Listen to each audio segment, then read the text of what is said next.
Every once in a while, a revolutionary product comes along that changes everything.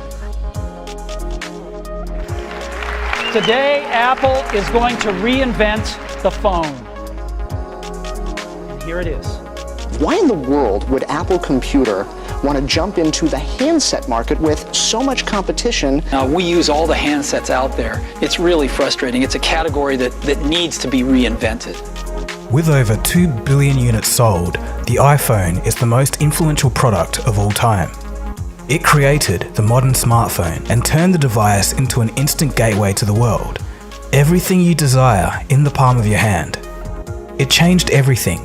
But where did it come from? If it wasn't a sudden idea from Steve Jobs, who actually came up with the idea? Who were the people that built it? And what are their stories? With the most recent release of the iPhone, it's easy for many people to forget just how revolutionary it once was. Today, we're going to see how it all began and how the pressure of doing the impossible cost some people their marriage and their health. This video will include my exclusive interview with Ken Koshenda, one of the pioneers of the original iPhone. He worked directly with Steve Jobs on the project. This is the secret history of the iPhone. You are watching Cold Fusion TV.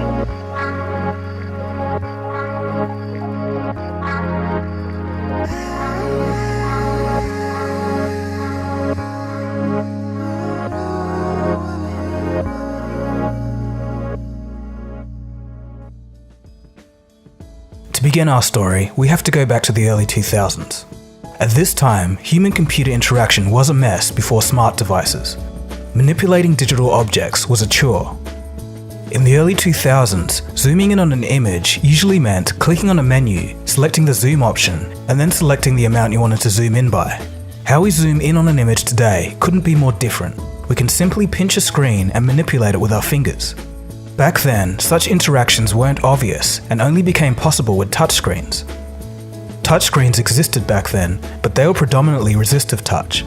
That's the kind of screen where you have to use a lot of force to touch. Think ATM screens or information screens at train stations and airports. On smaller screens, resistive touch is inexact and frustrating. In the 90s, Apple tried to use resistive touch in a device called the Newton, but it failed. Before even dreaming of a device like the iPhone, this was the first problem that had to be solved. By 2007, the world was looking for a new way to approach the mobile phone. They just needed a company to be in the right place at the right time with the right product. You may be surprised to find out that the first seeds of the iPhone came not from Apple, but from a small company in Delaware called Fingerworks. Founded in 1998 by Wayne Westerman, Fingerworks had figured out how to use a different type of technology effectively. It was called capacitive multi-touch. It was fast, responsive, precise, and most importantly, smart enough to recognize multiple fingers and what they were trying to do. I reached out to Wayne for an interview, but unfortunately, after his company was bought by Apple in 2005, he was whisked away and sworn to secrecy. He couldn't give me any interviews about his work. In the early 2000s, Fingerworks released a trackpad called the iGesture. It helped people with wrist injuries easily use a computer without aggravating their injury. Wayne Westerman, the founder of Fingerworks, had suffered from a wrist condition himself. Sometimes he couldn't type more than a page without his wrist suffering. Instead of despairing, this condition motivated him to innovate new solutions for his university research paper, and this resulted in the Fingerworks technology. Wayne even wrote a simple AI program to help the system understand the differences between accidental and intentional touches. When gestures were performed, the pad would interpret them and turn the movements into computer shortcuts, like copy, paste, and scroll. Wayne Westerman and Fingerworks would play a critical role in the development of the iPhone. Here's Ken Koshenda to talk about it a bit more. My name is Ken Koshenda, and for many years I worked at Apple, from 2001 until 2017. In 2005, I was asked to join the iPhone project. I had very good experience working with Wayne. But back at the beginning, he had a company called Fingerworks, which is an independent company which Apple bought, part for the technology and part to get him because he was so talented.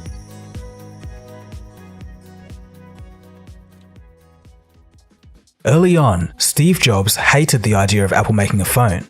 He was concerned about a lack of focus in the company, the precise issue that he'd solved on his return to Apple in 1997. Steve Jobs believed that a phone would only serve a niche geek market. Cell phones at the time were not the easiest to use, so you can understand why it wouldn't have seemed right for a trendy company like Apple to get into this market.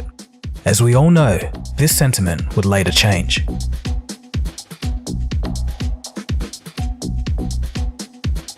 Meanwhile, within Apple, a group of engineers and software designers would meet weekly in what used to be a user testing room. They were all from different departments, but united by curiosity and imagination.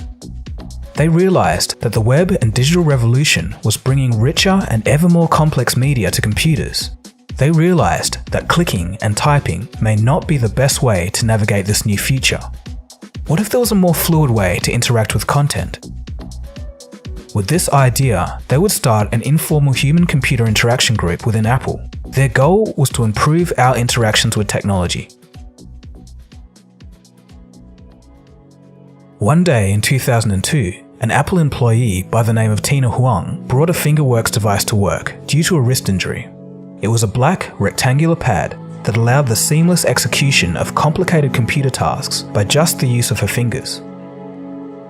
The Fingerworks touchpad was seen by some curious Apple human interaction employees in their user testing room. Because they were already thinking of new ways to interact with technology, to them, multi-touch interaction was an interesting prospect.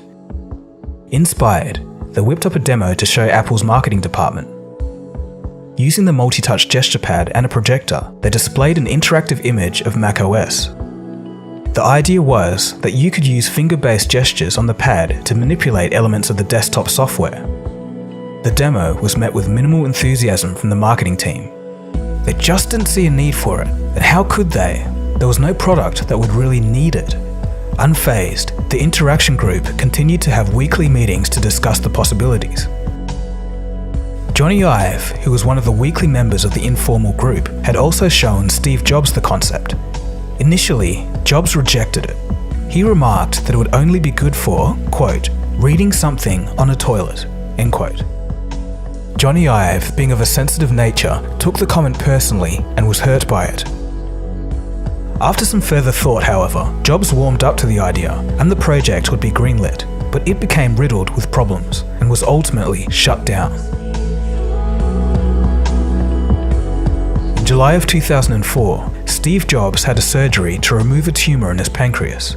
The realization that he might have a limited time on this planet helped accelerate the timetable of what needed to be done at Apple. About a year ago, I was diagnosed with cancer. I had a scan at 7:30 in the morning, and it clearly showed a tumor on my pancreas. I didn't even know what a pancreas was. The doctors told me this was almost certainly a type of cancer that is incurable, and that I should expect to live no longer than 3 to 6 months. I've looked in the mirror every morning and asked myself, if today were the last day of my life, would I want to do what I am about to do today? And whenever the answer has been no for too many days in a row, I know I need to change something. Your work is going to fill a large part of your life, and the only way to be truly satisfied is to do what you believe is great work. And the only way to do great work is to love what you do. If you haven't found it yet, keep looking and don't settle. As with all matters of the heart, you'll know when you find it. Around this time, Tony Fadell, who led the successful iPod division, suggested to Jobs that it would be a good idea to put Wi-Fi in an iPod. While Jobs thought about it, Tony and his small team would get to work on a new iPod, a PDA hybrid prototype. The result was a disaster. Imagine an iPod with modified software allowing users to navigate the web with a click wheel. Jobs hated it. He understood that it worked, but thought it was a rubbish experience. Jobs told Tony to try another way.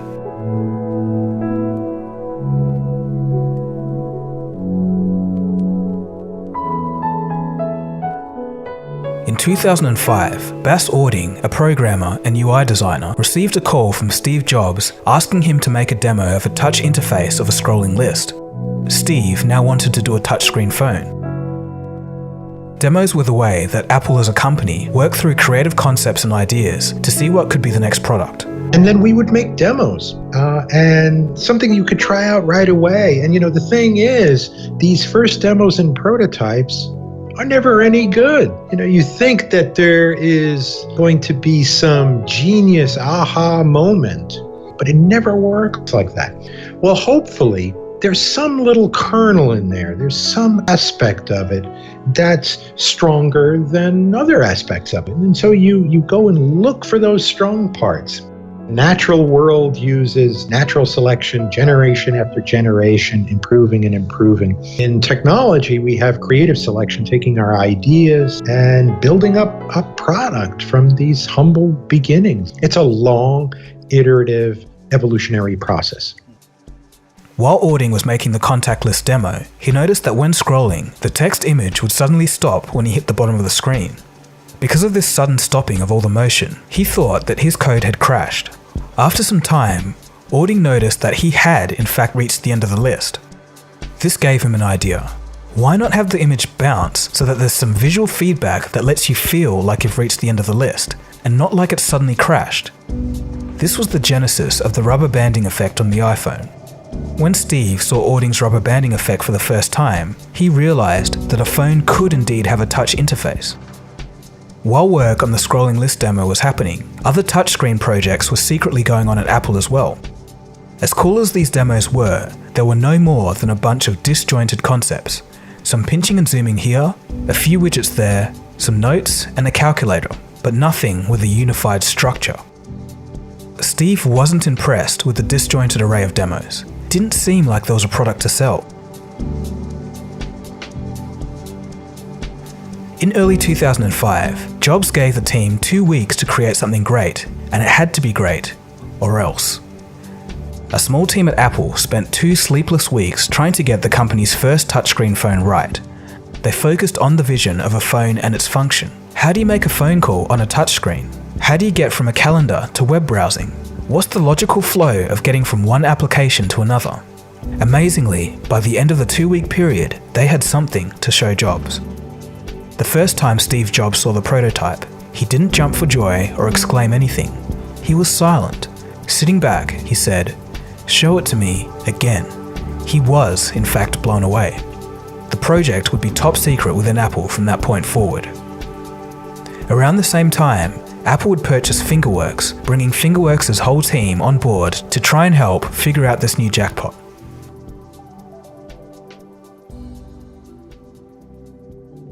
So now, Apple had 2 choices on how to transform this technology into a product.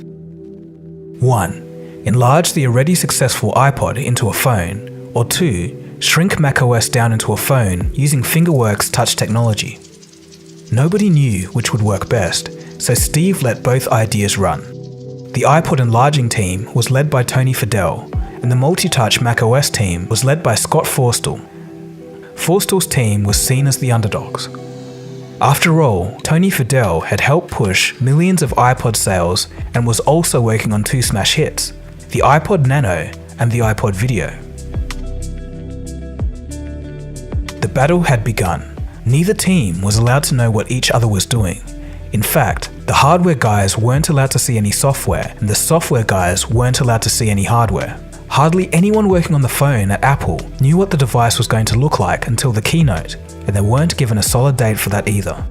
During the stress, some members would quit, and others would be fired. At one point, Phil Schiller, head of marketing, had had enough and thought that both projects should be scrapped. An Apple phone with a BlackBerry-style keyboard seemed like the most sensible option. While these projects were going, top Apple executives convinced Jobs that something needed to be done about encroaching MP3-capable mobile phone sales, and quickly.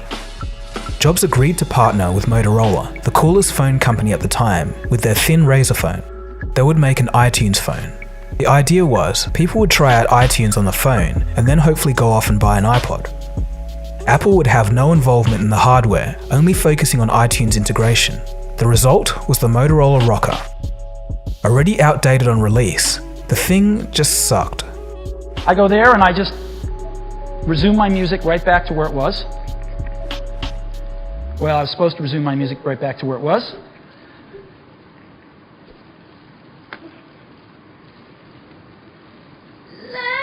I hit the wrong button.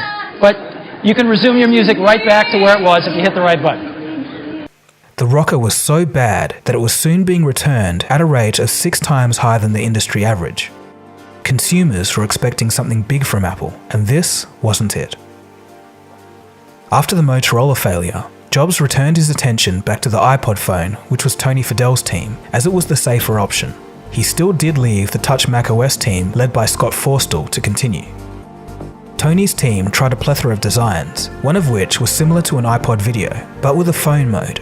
If you wanted music, it would behave like a regular iPod with touch controls for play, pause, etc. around a scroll wheel. When you needed to dial a number, you would switch it into phone mode and the device would behave like a rotary phone. It wasn't perfect, but Jobs still insisted that the idea could work. Nobody within Apple really knew what this new device was. The iPod team saw it as another portable accessory like the iPod, so software wasn't important. The Touch macOS team, on the other hand, saw it as a fully fledged, multi-touch computer that fit in your hand. Tony Fadell and his team were certain that this new phone should run a beefed-up version of iPod software, while Scott Forstall and his team thought a shrunken-down version of macOS would be better. They theorized that mobile chip technology had become powerful enough to run a version of macOS. It was juddery at first, but soon they managed to get scrolling to work smoothly on a compact version of macOS. And from this point, it was decided that this would be the way to go. The shrunken-down version of macOS would become known as iOS, and soon, Tony Fadell's iPod phone idea would be abandoned, and all efforts would be focused on iOS.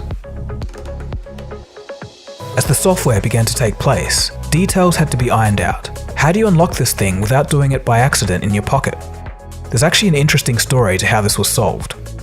One day, Freddie Anzers, a user interface designer within Apple, found the solution in the most unlikely of places: a toilet. One day, Freddie was on a US domestic flight and felt the need to relieve himself. He got up from his seat and went to the toilet. As Freddie locked the cubicle door, he happened to observe the locking mechanism. It was so simple. You just slide it to unlock, and that's it. This concept lit a light bulb, and the result was the famous original slide to unlock feature. To test out this concept, an iPhone engineer later gave a prototype to his 3-year-old daughter. Without hesitation, she took her finger, slid and unlocked the phone. If a 3-year-old could figure it out, anyone could. Meanwhile, Johnny Ive was beginning to imagine what the hardware of this phone could look like. Although later designs would stray, the first sketch from Johnny Ive was close to the final product. He was imagining an infinity pool. Quote, "This pond where the display would magically appear, the rest of the device had to get out of the way." End quote. Interestingly, Johnny Ive didn't want a headphone jack in the original iPhone.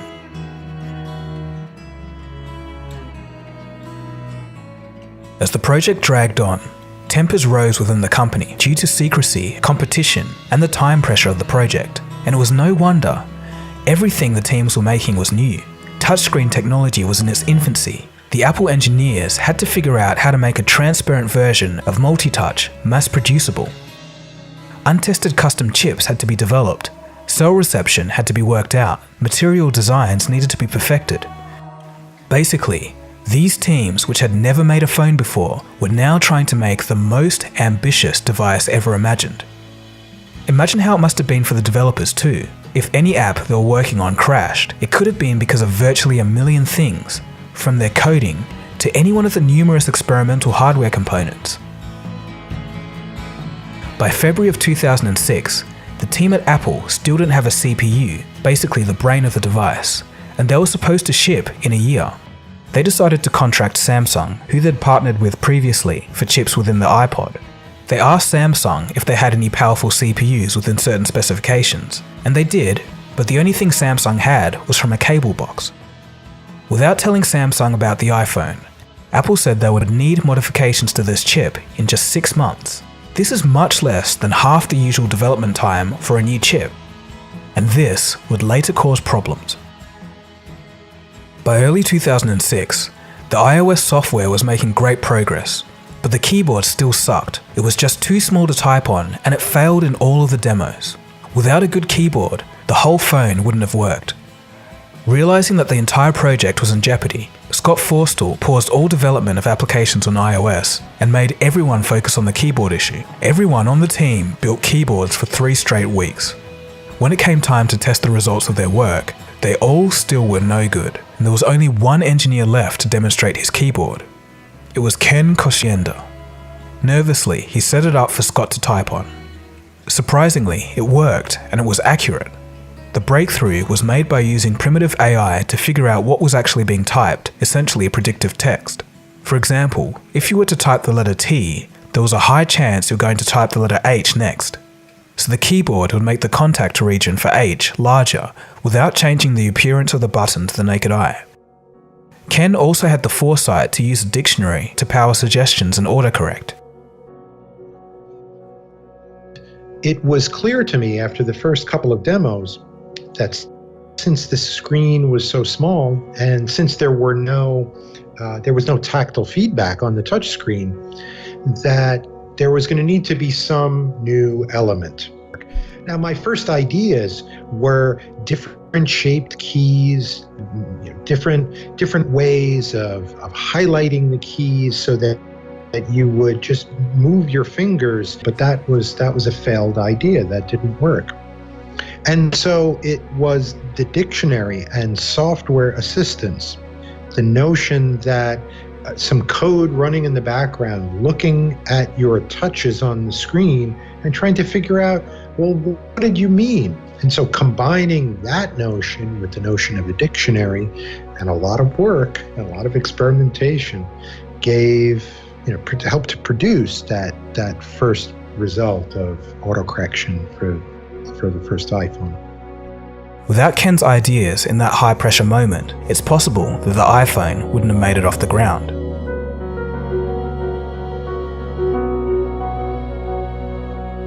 As it was all coming down to the wire for Apple, disaster struck.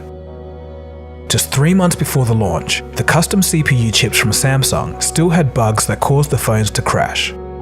With such little time left on the clock, it was looking like a catastrophe was in the making. As stress built, engineers started working 7 days a week, and some slept in their offices. Tempers flared, and employees shouted at each other. One employee slammed a door so hard out of frustration that the door handle broke, and she got trapped in her office and had to be broken out with a baseball bat. It seemed like the iPhone, which held so much promise, would be Apple's greatest disaster. Other aspects of the iPhone were still being slapped on very late in the product development cycle. One of its killer apps, Google Maps, was only added as an afterthought. On the hardware side, the original iPhone screen was supposed to be plastic like the iPods, but the decision to use glass was made 1 month after the launch.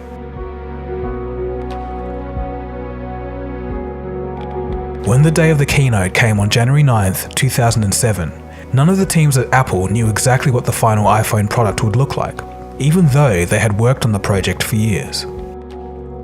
When Steve Jobs took to the stage, some things were still incomplete. The iPhone's buggy CPU issue hadn't been properly solved yet, only patched up for the demo. This meant that the phone could crash at any time during the presentation. The Apple team held their breath, sweating, as they sat and watched Steve Jobs excitedly proclaim, and we're calling it iPhone. There was mostly a positive reaction from the crowd, but also some uncertain laughter, as some thought that Jobs was joking about the name. Yet, the demo was going well. The crowd was loving the smooth scrolling and technological magic they were witnessing. There we go, right there. And to unlock the phone, I just take my finger and slide it across. Right? You want to see that again? Go to sleep. We wanted something that you couldn't do by accident in your pocket, and just slide it across. Boom. Well, how do I scroll through my list of artists? How do I do this? I just take my finger and I scroll. That's it.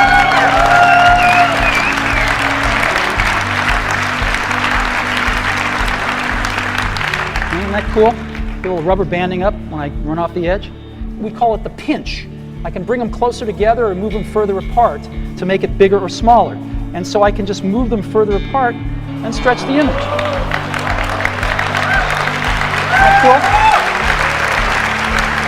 move it around. That cool? As Tony Fadell, leader of the iPod phone team, looked on, Steve Jobs did something pretty cruel. When showcasing to the crowd how to delete contact, he gleefully slid Fadell's name off the iPhone contacts list. Tony's changed his number. I got to update this anyway, so I'm going to get rid of that, and I could just remove Tony. Boom. There we go. It's that simple to edit these things. He was basically saying to Tony, "You're fired." Scott Forstall states that during rehearsals of the presentation, Steve would always delete a random contact, never Tony's. To the crowd, it was just a demonstration of how this phone made everything fun and cool to use. To those working at Apple, it was a message. Tony was in trouble. In all of this, there was one glaring omission. Wayne Westerman. Onlookers never knew his name, and Wayne wasn't even invited to the event. But without his multi-touch innovation, there would be no iPhone. Instead, on stage, Steve Jobs stated that Apple had invented multi-touch. These events were a summary of how the project had been for most. Brutal. The project was so hard on the secret teams that it ruined marriages and cost some workers their health. Some employees worked every day, giving up their nights and weekends for years at a time. iPhone engineer Andy Grignon speaks, quote, "The iPhone is the reason I'm divorced. It was probably professionally the worst time in my life. You created a pressure cooker with a bunch of really smart people with an impossible deadline, an impossible mission, and then you hear that the future of the entire company is resting on it. There wasn't really any time to kick your feet back on the desk and say, this is going to be really awesome one day. Every time you turned around, there was some just imminent demise of the program just lurking around the corner. It was especially hard on the married guys. There were a lot of divorces. Oblivious to the sacrifice, the world was electric with the buzz of the iPhone. That new phone? That new phone that's we're coming going to do out? that right Ooh, now. yeah. You see, Randy's on top of everything. Here we go. Many people were anticipating the Macworld trade show this week, including Andy, and so far they've not been disappointed. The latest from this show, Apple CEO Steve Jobs unveiling what many are calling a revolutionary new product, the iPhone. You scroll lists like by flicking like this, and it's like a roulette wheel. It goes stop like that. It's just so cool. It's very clear to us that the world's going mobile. And we really believe that a device like this, which is, an order of magnitude more powerful than any mobile device or any cell phone that's ever been created, and yet vastly easier to use, is the future. When it was all said and done, keen fans lined up to get one. You paid $500 to secure a spot in this line. No, just come and sit here. What are you looking forward to using your iPhone for? Just the fact that I can put all my music and everything on there, and it has a touch screen. And I don't know, I've seen the commercials, it looks really cool.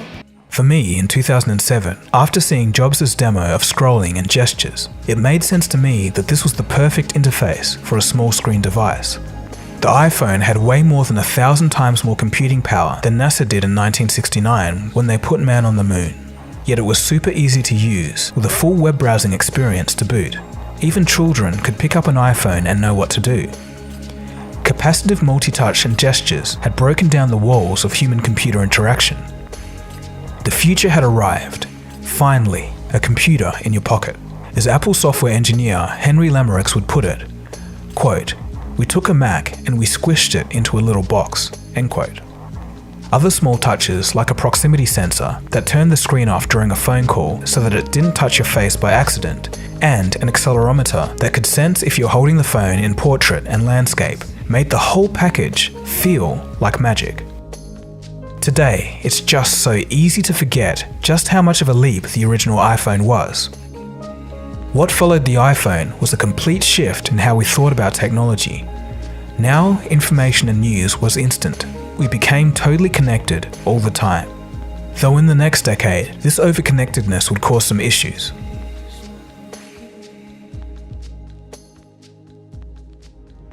Once the initial fanfare was over, the sales of the iPhone would be slow. It would take the introduction of the App Store in 2008 to really kick things off again for Apple. If it wasn't for the App Store, the iPhone could have just been one of those devices that looked cool and was cool to use, but never caught on. For an entire year after the iPhone's launch, it could run a grand total of 16 apps. There was only one home screen's worth of apps, and that was it.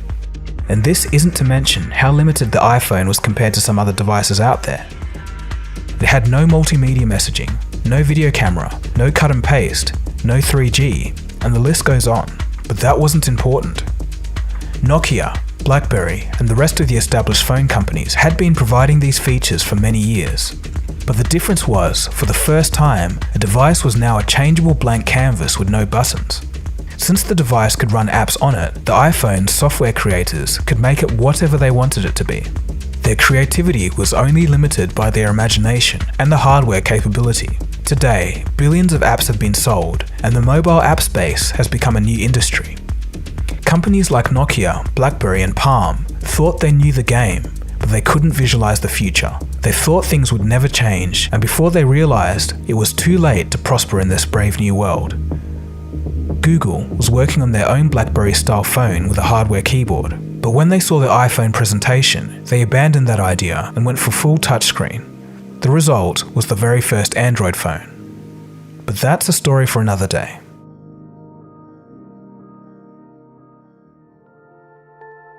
As the years passed, people became less and less excited with each new release of the iPhone. Maybe we've reached a point where the devices are just so good there's only incremental improvements we can make. I asked Ken what he thought of Apple's direction, and he stated that if he was perfectly happy with Apple, he wouldn't have left in 2017, but he hopes that they continue to innovate. As we all know, Apple isn't the only game in town anymore. Competition is much stronger than ever before. Well, maybe the next big thing from Apple is around the corner, but at this stage, only time will tell. The story of the original iPhone is one of great sacrifice, risk, and reward. A story that shaped technology and the world as we know it. It gave the average person an interface to almost infinite information and knowledge, all in the palm of their hand. But sadly, almost nobody knows who invented these technologies and what the cost was to innovate such a device. To finish off, we'll have some words from Ken. I hope that you all use technology and enjoy it. Some of the products that I made are useful and meaningful to you and bring you some joy in your life. If they do, then I've done my job. In all of this, something has to be said for Steve Jobs. He may not have invented the technologies, and Ken told me he wasn't the nicest person to work for. But Steve did care about making great products, and he would push people and squeeze the very best out of them to make these products happen. And in that vein, without Steve, there also would be no iPhone. If you've watched this video to the end, thank you, I appreciate it. I hope you can now look down at your iPhone or the other smartphones that followed and appreciate how they came to be. If you want to see more video documentaries from my book, New Thinking, there's a playlist below. If you are new here, you can subscribe so you don't miss out on more videos like this in the future.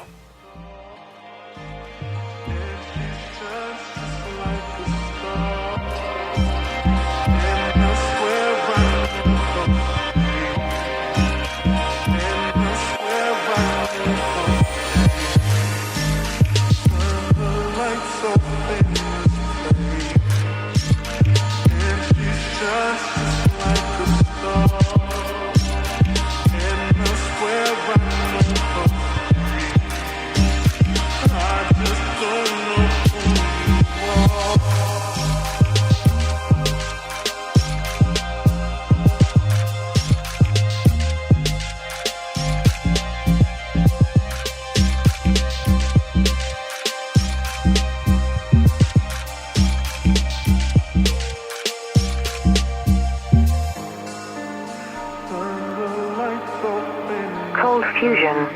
It's new thinking. And she's just like a